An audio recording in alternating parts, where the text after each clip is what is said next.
नमस्कार दोस्तों, मैं निरंजन आप सभी को हिस्ट्री के जीत की इस प्लेटफॉर्म के ऊपर स्वागत करता हूं। आज के क्लास में वाकाटक वंश के इतिहास को एक ही वीडियो में कवर करेंगे, पर आप सबसे एक रिक्वेस्ट है कि वीडियो को आप लोग एंड तक देखना। और हाँ दोस्तों, जिन्होंने इस चैनल को सब्सक्राइब करके नहीं रखा है, चैनल को सब्सक्राइब करके रख लो ऐसे और महत्वपूर्ण वीडियो प्राप्त करने के लिए। तो चलिए शुरू करते हैं। सातवाहन वंश के पतन के बाद और 6वीं शताब्दी के मध्य में, यानी कि लगभग 255 ईस्वी से 550 ईस्वी के बीच में उत्तरी दक्कन में वाकाटक वंश सबसे महत्वपूर्ण शक्ति के रूप में उभरकर सामने आए थे। इनका जो मूल एरिया था वो था उत्तरी महाराष्ट्र और विदर्भ यानी कि बरार वाला एरिया। वाकाटक वंश के संस्थापक थे विंध्य शक्ति। तो चलिए अब हम बात करते हैं विंध्य शक्ति के बारे में। इनसे जुड़े हुए जो भी महत्वपूर्ण फैक्ट है उससे हम लोग एक ही जगह पर देख लेते हैं।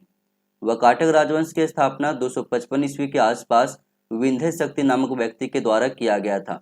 इसके पूर्वज सातवाहनों के अधीन बरार के स्थानीय शासक थे, यानी कि सातवाहनों के अधीन सामंत के रूप में विंध्य शक्ति के पूर्वज कार्य किया करते थे। बरार स्थित पुरिका इनकी प्रारंभिक राजधानी थी। विंध्य शक्ति विष्णु वृद्ध गोत्र के ब्राह्मण थे और इन्हें द्विज वर्ण की संज्ञा भी दी जाती है। याद रखना, विंध्य शक्ति का वैवाहिक संबंध गुप्त शासक के साथ भी था। इसके अतिरिक्त नागा शासक कदम्ब और आंध्र सातवाहन के साथ भी विंध्य शक्ति का वैवाहिक संबंध था। विंध्य शक्ति के बाद अगला उत्तराधिकारी बनता है परवरसिन प्रथम। विंध्य शक्ति के पश्चात उसका पुत्र उसका उत्तराधिकारी बना और इसका समय काल था 275 ईस्वी से 335 ईस्वी के बीच में।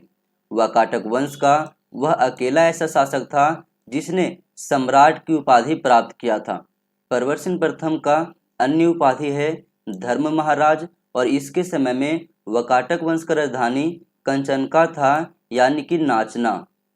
परवरसिन प्रथम के समय में वाकाटक राज्य का विस्तार संपूर्ण मध्य प्रदेश, बरार, मालवा, उत्तरी महाराष्ट्र, उत्तरी हैदराबाद, दक्षिणी कौशल, इन सारे एरिया तक फैल चुका था। इस प्रकार से अगर कहा जाए तो सातवाहन साम्राज्य के विघटन के बाद परवरसिन प्रथम पहला शासक था जिसने दक्षिण को एक शक्तिशाली राज्य बना दिया था, जो शक्ति और साधन में अपने समय के किसी भी भारतीय राज्य से बड़ा था। वह अपने राज्य को सभी दिशाओं में विस्तृत यानी कि फैलाया था। परवरसिन प्रथम एक धर्मनिष्ठ ब्राह्मण था जिसने 4 अश्वमेध और 1 वाजपेयी यज्ञ के अतिरिक्त अन्य कई सारे वैदिक यज्ञों का संपादन किया था। आगे यदि हम बात करें तो परवरसिन प्रथम के 4 पुत्र थे जो उसके समय में साम्राज्य के अलग अलग हिस्सों में राज्यपाल नियुक्त किए गए थे। लेकिन जब परवरसिन प्रथम की मृत्यु हुई उसके बाद उन्होंने अपना स्वतंत्र सत्ता स्थापित करना शुरू कर दिया, जिसके बाद वाकाटक राजवंश कमजोर पड़ गया और अंततः किसी भी राजा ने महाधिराज की उपाधि प्राप्त नहीं कर सका। लेकिन कुछ समय के बाद क्या होता है कि इन 4 पुत्रों में 2 पुत्र मृत्यु के शिकार हो जाते हैं और केवल 2 पुत्र बचते हैं। उसका नाम था रुद्रसेन प्रथम और दूसरा था सर्वसेन प्रथम, और दोनों पुत्र ने अलग अलग हिस्सों में अपना अलग अलग राजवंश स्थापित कर लिया। जैसे कि रुद्रसेन प्रथम ने अपना जो राजवंश स्थापित किया था उसका नाम था पदमपुर नंदीवर्धन परवरपुर वंश, और इन्होंने अपना राजधानी नंदीवर्धन को बनाया था। बाद में इसका उत्तराधिकारी बना पृथ्वीसेन प्रथम। इसके बाद अगला उत्तराधिकारी बना रुद्रसेन द्वितीय। याद रखना, रुद्रसेन द्वितीय के विषय में गुप्त राजा चंद्रगुप्त द्वितीय की पुत्री प्रभावती गुप्ता के साथ इन्होंने विवाह किया था। अगला उत्तराधिकारी बनती है प्रभावती गुप्ता। ऐसा इसलिए क्योंकि जब रुद्रसेन द्वितीय की मृत्यु हुआ था उस समय उसके पुत्र दिवाकर सेन और दामोदर सेन अल्प आयु के थे, जिसके कारण से संरक्षिका के रूप में प्रभावती गुप्ता ने वाकाटक वंश में इस राजवंश का सत्ता अपने हाथों में ली थी। और फिर जब दामोदर सेन वयस्क हो जाता है तो प्रभावती गुप्ता के बाद अगला उत्तराधिकारी दामोदर सेन बनता है। दामोदर सेन के बारे में याद रखना, जब ये वयस्क हुआ था तो इन्होंने अपना राज्याभिषेक करवाते समय अपना नाम को परिवर्तित करके परवरसेन द्वितीय रख लिया था। और इसके अतिरिक्त ये भी याद रखना कि नंदीवर्धन के स्थान पर इन्होंने परवरपुर को अपना नई राजधानी बनाया था। आगे यदि हम बात करें तो दामोदर सेन के बाद अगला उत्तराधिकारी बनता है नरेंद्र सेन। इसके बारे में याद रखना कि कदम्ब वंश की राजकुमारी अजीत भट्टारिका के साथ इन्होंने विवाह किया था। इसके बाद अगला उत्तराधिकारी बनता है पृथ्वीसेन द्वितीय, जो कि इस राजवंश का अंतिम शासक था।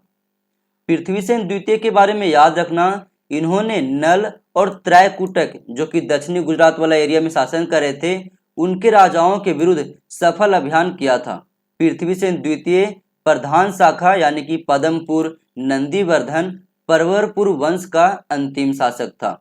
अब हम बात करते हैं वत्सगुलम वंश के विषय में। तो वत्सगुलम वंश का संस्थापक सर्वसेन प्रथम था और इसकी उपाधि थी धर्म महाराज की। इन्होंने अपना राजधानी वत्सगुलम को बनाया था और इसके अतिरिक्त ये भी याद रखना कि सर्वसेन प्रथम एक महान कवि भी था। इन्होंने हरिविजय नामक एक ग्रंथ का रचना भी किया था। सर्वसेन प्रथम के बाद अगला उत्तराधिकारी बनता है विंध्य शक्ति द्वितीय और इसके बाद परवरसेन द्वितीय। परवरसेन द्वितीय का जो रचना है उसका नाम है सेतुबंध, जो कि मराठी भाषा में लिखा गया है। इसके बाद अगला उत्तराधिकारी बनता है देवसेन और सबसे अंतिम में आता है हरिसेन। हरिसेन वकाटक वंश का अंतिम ज्ञात शासक माना जाता है।